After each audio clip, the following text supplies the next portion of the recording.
Hey, what is going on?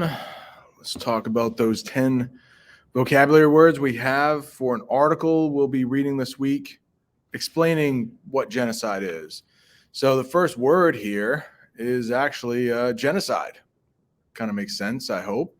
We did talk about it a little bit yesterday, so this might not be too bad for you. Just maybe a review, hopefully.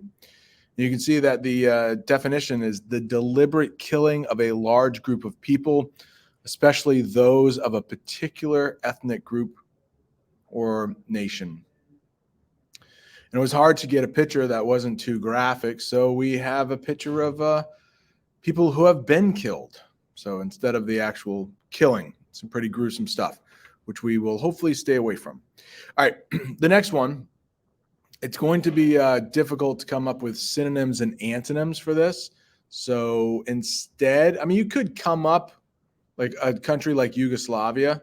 You can't really come up with a synonym or antonym, but there are a couple countries. I don't know how many, maybe 5 or 6, 7, 8, I guess, countries that are now part of the former Yugoslavia.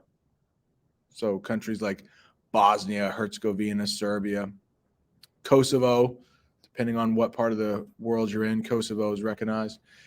But this was a country you could see right here. This country was created after World War I, uniting ethnicities that spoke similar Slavic languages. So Yugoslavia literally means like a group of Slavs. And unfortunately, well, we'll talk about the genocide in Yugoslavia, but you had different religions there. It was like just everybody was kind of put together, but they didn't really get along. We'll see that quite a bit. We'll see that in a little bit with Rwanda that we're covering now, is countries that have more power than that region, just putting people together thinking, this will work. Doesn't work so well when you're all part of the same country. So different religions in Yugoslavia. So if you can't find a synonym or an antonym for a country, just put a couple facts that you found. You could look up on Wikipedia the country.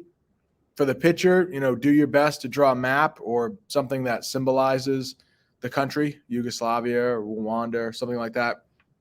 If you have any questions, come see me, but I think that should work, right? Try to find an interesting fact about the country.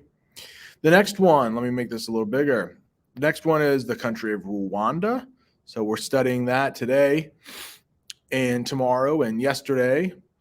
African nation that experienced genocide against its Tutsi population carried out by Hutus. Prosecute is the next one. You can see it's a verb, and it means to bring before a court of law for trial or to carry out. So after a genocide, you can imagine, this could be one of your sentences. After a genocide, hopefully, some people will be prosecuted. So it means charges brought up on them. They will go in front of a judge and a jury, most likely. Prosecute. That doesn't have to be part of genocide. If somebody goes into a store and steals something and they're caught, they could be prosecuted. The next one, make it, this could be a little tricky. Occupation. I'm sure most people know occupation. It's a job. My occupation is a teacher. But when we're talking about genocide, a little bit different. It doesn't have to be just genocide, but it's when one country takes over another country. So Russia right now is trying to occupy Ukraine. It's not going so well, but that's their ultimate goal. They would love to occupy Ukraine. It's pretty hard to occupy a country, but one country pretty much takes over another country. The citizens of that country are probably not very happy. If they do have weapons, it might be pretty hard to completely occupy that country. But hopefully you know that. Occupation. So the Ukrainians are hoping they can avoid occupation by the Russians. Something like that. All right. Hopefully, like I said yesterday, Russia, there's no genocide in Ukraine. That's not part of what we're studying. It's just in the news right now.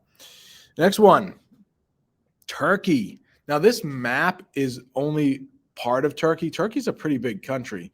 You can see that cursor. It's most of like right there. But that's the European part of Turkey. So a country that straddles Europe and Asia with a population of roughly 83 million people. So big country. Next one, tribunal. This is a court of justice. And these courts are often temporary. So after a genocide, it is possible that a tribunal will be set up only to like prosecute war crimes or something like that. And then it goes away.